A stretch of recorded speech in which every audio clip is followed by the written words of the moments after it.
ایمان پلورونکي لسمه برخه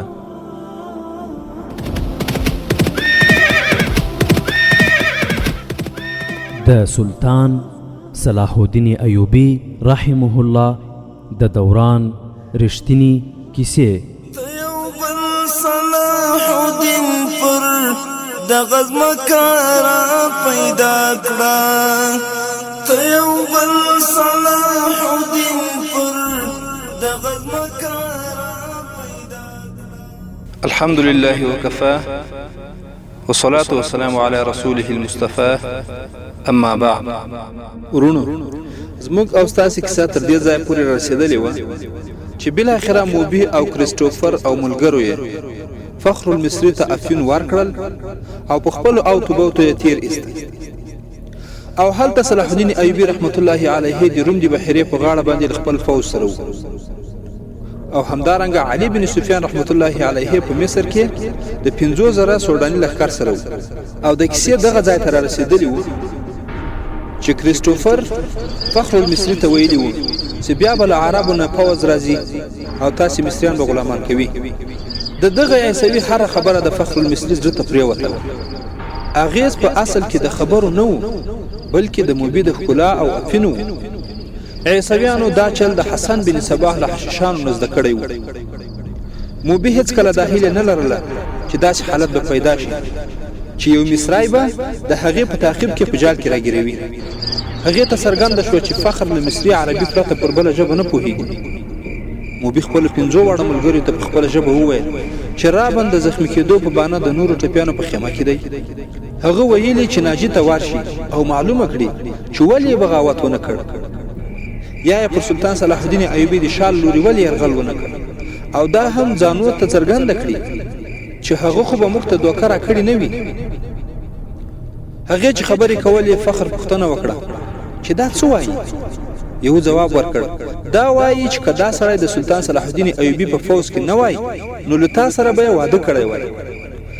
دا مسلمانېدو ته هم تیاره وه، خو اوس وایي چې پر مسلمانانو یې باور پاتې نه شو. فخر په بېصبرۍ ټوپ کړ او نجلۍ یې له لاسه ونیوله. خپل ځان ته یې راکش کړه او ویې ویل که زه پادشاه هم وای نو په خدای سوګند چې ستا لپاره به مې تخت او تاج قربان کړی وای. که همدا شرط وي زه به د سلطان صلاح الدین ایوبي توره ګزار کړم. نو دا واخله. هغه توره له ملا پرانیستله او د تیکې سره یې د نجلۍ په پښو کې کېښوله. ویې ویل زه سر له اوسه د سلطان صلاح الدین ایوبي صفاهي او قمندان نه یم. نجلۍ وویل خو یو شرط مې بل هم دی، زه خپل دین ستا په خاطر پرېږدم خو له سلطان صلاح الدین ایوبي نه به خپله بدله خامخا اخلم. فخر پوښتنه وکړه څنګه هغه زما په لاس وژل غواړې؟ نجلۍ خپلو ملګرو ته وکتل، ټولو یو بل ته وکتل. په اخره کې کریسټوفر وویل که یو سلطان صلاح الدین ایوبي نه وي نو څه فرق کوي؟ یو بل سلطان به راشي، هغه به هم همداسې وي. مصریان به بالاخره غلامان کیږي. ته یو کار وکړه، د سودانیانو د لښکر سپاه سالار ناجي ته ورشه او دا نجلۍ هغه ته مخامخ کړه. ورته ووایه چې سلطان صلاح الدین ایوبي په اصل کې څه شی دی او د هغه عزایم څه دي. هغه سړی پر دې پوه و چې ناجي خو له صلیبیانو سره اړیکې لري. موبي به له هغه سره خبرې وکړي، خو هغوی لا خبر نه و چې ناجي او د هغه باوري قومندانان په پټه توګه وژل شوي دي. هغه ته باید همدا نجلۍ ورغلې وای او یوازې تللو یې امکان نه لرله. په تصادفي ډول فخر المصری په لاس ورغی.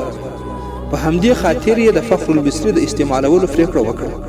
څرنګه چې دا 5 واړه سړي صلاح الدین ایوبي لیدلی و نو په همدې خاطر یې د هغه له نظره لرې کېدل نه غوښتل. سربیره پر دې موبي هغوی ته ویلي و چې د هغوی د جاسوسۍ او د خریبخارۍ د څانګې مشر رابن په همدې محاذ کې دی او تېښته به کوي. د دې لپاره هم هغوی له رابن سره د مرستې کولو په خاطر همالته پاتې کېدل غوښتل. د هغوی ارادې معلومې نه وي چې څه وي. پر سلطان صلاح الدین ایوبي ویشتلی غشی خطاوتلی و. هغوی صلاح الدین ایوبي ته وروستل شوي و. د هغوی تمثیل او ډرامه بریالۍ وه خو پروګرام یې ناکام شوی و. په دې خاطر اوس هغوی حالاتو ته په کتلو د تصادف انتظار کوي او غوښتل یې چې څه ګټه ترې واخلي. فخر المصری د ښکلا او افینو په جال کې نښتی و هغه د سلطان صلاح الدین ایوبي مرکز ته لتللو انکار کړی و. هغه ته مشوره ورکړای شو چې نجلۍ له ځان سره کړي روان شي. هغه ورته خپل یو اوښ ورکړ، د اوبو ژای هم ورکړ او په یو کڅوړه کې ورته د خوراک ډیر شیان واچو. خو د خوراک په شیانو کې یو څه داسې هم و چې اپیون پکې ګډ شوي و. موبي پر هغوی پوه و. فخر ته یوه اوږده چپنه او د سوداګرو پټکی ور وتړل شو. نجلۍ پر اوښ سپره شوه، ورپسې فخر هم سپور شو. اوښ روان شو. فخر له شاوخوا نه بېخبره و او خپله ماضي هم هېره کړې وه. یوازې همدا احساس پرې غالب و چې د ځمکې پر مخ یوه ښکلې نجلۍ لاسته ورغلې ده چې سلطان صلاح الدین ایوبي یې پرېښی او ده یې خوښ کړی. فخر موبي له دواړو مټو ونیوله او د هغې شایه له خپلې سینې سره جوخته کړه. موبي وویل ته خو به د عیسوي قمندانانو او خپل صلاح الدین ایوبي په څېر وحشي کېږي نه. زه خو ستا ملکیت یم، چې څه غواړې ویې کړه، خو زه بیا له تا نه هم کرکه کوم. ووایه چې له اوښ نه کوزه شم. فخر له غېږې نه لرې کړه او ویې ویل ما ته یوازې همدومره ووایه چې زه تا ته له زړه نه ګران یم که یوازې د مجبورۍ په حال کې د له ما سره پناه اخیستې ده. موبي ځواب ورکړ پناه خو ما له هغو سوداګرو سره هم اخیستلی شوه، خو ته زما دومره خوښ شوی یې چې ستا لپاره مې د خپل دین د پرېښودلو پرېکړه هم وکړه. هغې احساساتي خبرې وکړې او د فخر دماغ یې په خپل واک کې راوست. خیر، شپه په تېرېدو وه. سفر به تقریبا د 5 شپو ورځو و، خو فخر المصري له معلومو لارو پر نور روان و، ځکه چې هغه خو یو باغي عسکر و. موبي ته خوب ورغی. هغې خپل سر شاته د فخر په سینه کېښود او په خواږه خوب ویده شوه. اوښ روان او فخر ویښ و.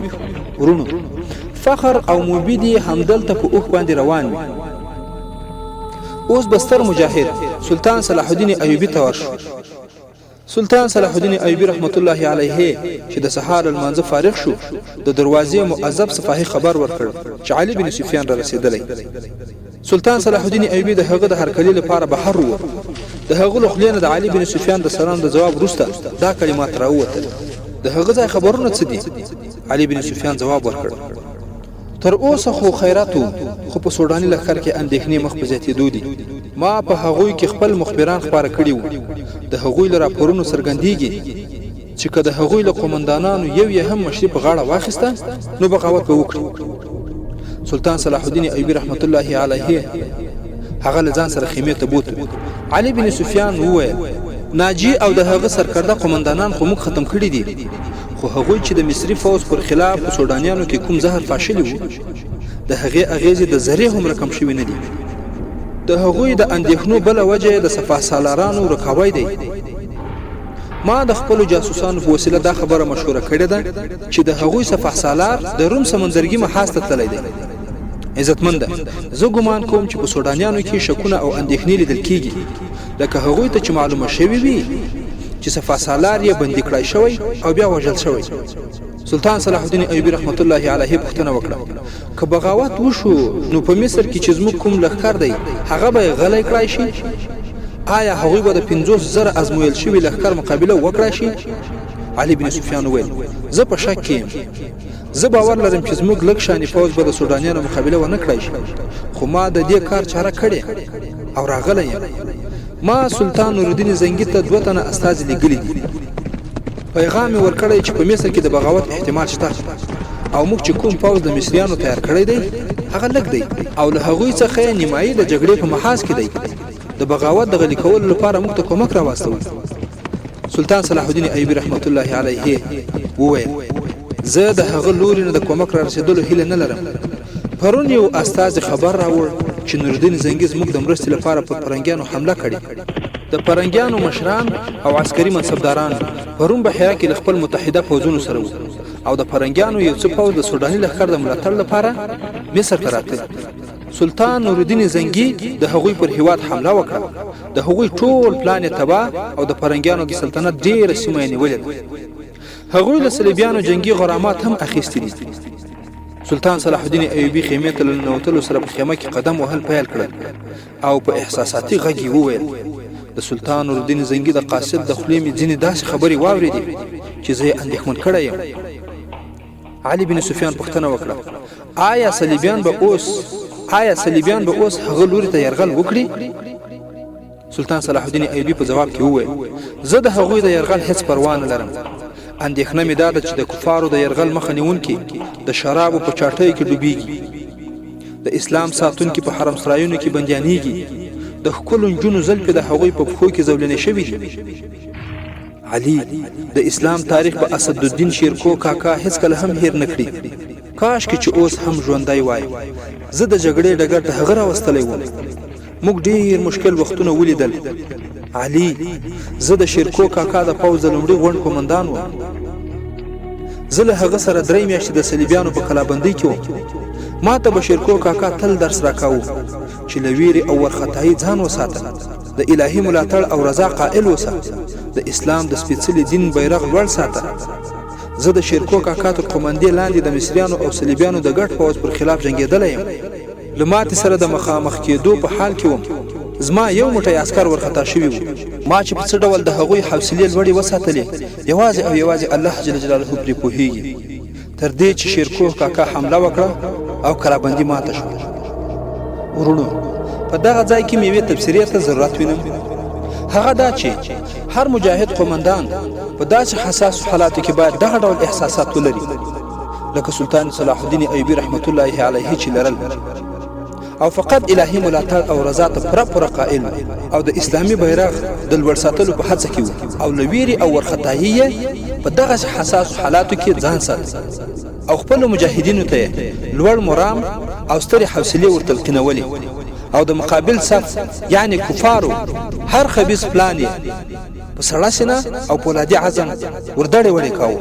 خیر صلاح الدین ایوبی رحمت الله علیه وویل علي ته پر دې کې څو ښه پوهېږې. ایمان پلورونکو له کفارو سره په ګډه زموږ لپاره څه ډول توپانونه راولاړ کړل، خو زه ونه وېرېدم، زړه مې هم وړوکی نه شو. علي بن سفیان رحمت الله علیه وویل سلطانه ما ته هر څه یاد دي. تر دومره جنگونو او لوټ تالان وروسته دا هیله وه چې مصریان به په سمه لار روان شي، خو چې یو خاین مړ شي ځای بل خاین ونیسي. زما مشاهده خدا ده چې غداران د کمزوري خلافت زیږنده دي. که فاطمي خلافت په حرم سرای کې ورک شوی نه وای نو اوس به له صلیبیانو سره په اروپا کې جنګېدلو.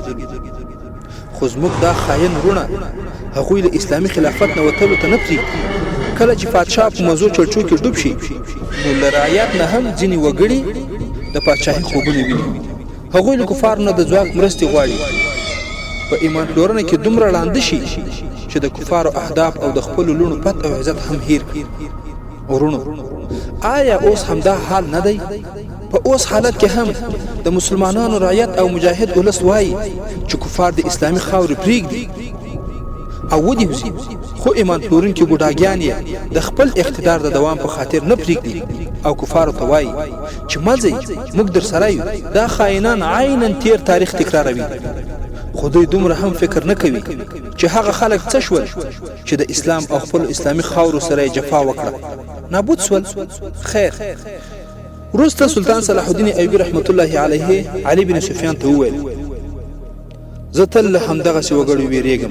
الله جل جلاله دې نه کړي خو د اسلام نوم که هر وخت ډوبېږي د همدغسې وګړو له لاسه به وي. زموږ تاریخ د غدارانو تاریخ کیږي. د دې میلان خو داسې ښکاري چې یوه ورځ به مسلمانان تش په نامه مسلمانان وي، خپل هیواد به کفارو ته سپاري. که اسلام چیرته ژوندی هم وي نو هلته به جوماتونه لږ او کلبونه زیات وي. زموږ خویندې میندې به د کفارو د ښځو په څیر لوڅ سرونه، پریشانې زلفې، بې پته او بې حیا وي. کافران هغوی په همدغه لاره بوتل غواړي، لا چې روان کړي یې هم دي. علي اوس له مصر نه بیا هماغه توپان راپورته کیږي. ته خپله اداره نور هم منظمه او پراخه کړه. ما خپلو ملګرو ته ویلي دي چې د دښمن په سیمو کې دې چریکي عملیات کوي او د خبرونو راټولولو لپاره قوي او ځیرک ځوانان وټاکئ. صلیبیان هم همدا سنګر منظم او اغیزمن کول غواړي. ته په سملاسي ډول د جاسوسۍ د جنګ تیاری وکړه. سملاسي د کولو کار دا دی چې له سمندر نه ځینې صلیبیان راوتلي، په هغوی کې زیاتره زخمیان دي، او کوم چې زخمیان نه دي هغوی په اوبو کې د ډیرو ورځو راهیسې د پاتې کېدلو له امله تر زخمیانو هم بدتر دي. د هغوی ټولو معالجه روانه ده. ما ټول لیدلې دي ته هم وګوره او د خپل اړتیا سره سم تر معلومات ترلاسه کړه. سلطان صلاح الدین ایوبی رحمت الله علیه څوکیدار راوغوښت، د ناشتې ورته وویل. بیا یې علي ته مخ کړ، وی ویل پرون څو تنه زخمیان او ښکلې نجونې ماته راوستل شوې. شپږ له سمندر نه راوتلي بندیان دي، په هغوی کې پر یو زما ګمان دی چې صفاهي نه کوم لوړ رتبه افسر به وي. تر ټولو لومړی هغه وګوره، 5 سوداګرو او نجونې راوستې وې. هغه علي بن سفیان ته هماغه څه وویل چې سوداګرو ورته ویلي وو. سلطان صلاح الدین ایوبی وویل ما نجونو ته د هغوی د غوښتنې په اساس پناه ورکړه، خو د نجونو دا خبرې چې هغوی د غریبو کورنۍ نجونې دي او بیا یې دا چې هغوی له یوې اور اخیستې بیړۍ نه یوې کښتۍ ته راکوزې کړای شوي او د سمندر غاړې ته رارسېدلې. ما ته د دوی دا خبرو شکونه پیدا کړي. ما هغوی په یو جلا خیمه کې ساتلي او څوکیدار مې ورته درولی دی. تاسې د خوراک او څښاک وروسته هغه یو بندي او نجونې وګورئ. په آخر کې سلطان صلاح الدین ایوبی مسکی شو او ویې ویل پرون ورځ مې د سمندر په غاړه قدم واهم چې یو غشی راغی او د پښو په منځ کې مې ولګېد. هغه غشی علي بن سفیان ته ورکړ، ویې ویل سیمه غرنۍ غوندې وه، ساتونکي یې په لټون پسې ډېر وګرځېدل خو کوم غشی ویشتونکی یې ونه لید. په هغې سیمې کې دا 5 سوداګر ولیدل چې ما ته یې راوستل. هغوی بیا دا 7 نجونې ما ته راوسپارلې او لاړل. علي بن سفیان رحمت الله علیه په حیرانتیا سره وویل هغوی لاړل؟ تاسې هغوی ته د تللو اجازه ورکړه؟ سلطان صلاح الدین ایوبی وویل ساتونکو د هغوی د سامان تلاشي اخیستې وه، له هغې نه داسې کوم څیز راونه ووت چې شک پرې شوی وای. علي بن سفیان رحمت الله علیه غشي ته په غور وکتل او ویې ویل د سلطان او مخبر په نظر کې ډېر توپیر وي. زه تر ټولو لومړی د دغو سوداګرو د نیولو کوښښ کوم. ورونو د علي بن سفیان رحمت الله علیه پر روان تحقیق کې لوی او قیمتي استخباراتي درسونه نغښتي دي. ښه ورته متوجه اوسئ چې د تحقیقاتو او له دښمن څخه حال به څه ډول لاسته راوړي. له دې خبرو څخه وروسته علي بن سفیان رحمت الله علیه د سلطان صلاح الدین ایوبی له خیمې راووت. پیردار وویل دې قومندان خبر راوړی دی چې پرون 7 عیسوي نجونې زندان ته راوستل شوي وي. له هغوی نه یوه یې بېدرکه ده. آیا سلطان ته دا خبر ورکول ضروري دي؟ دا خو کومه مهمه پیښه نه ده چې سلطان پرې اندېښمن کړی شي.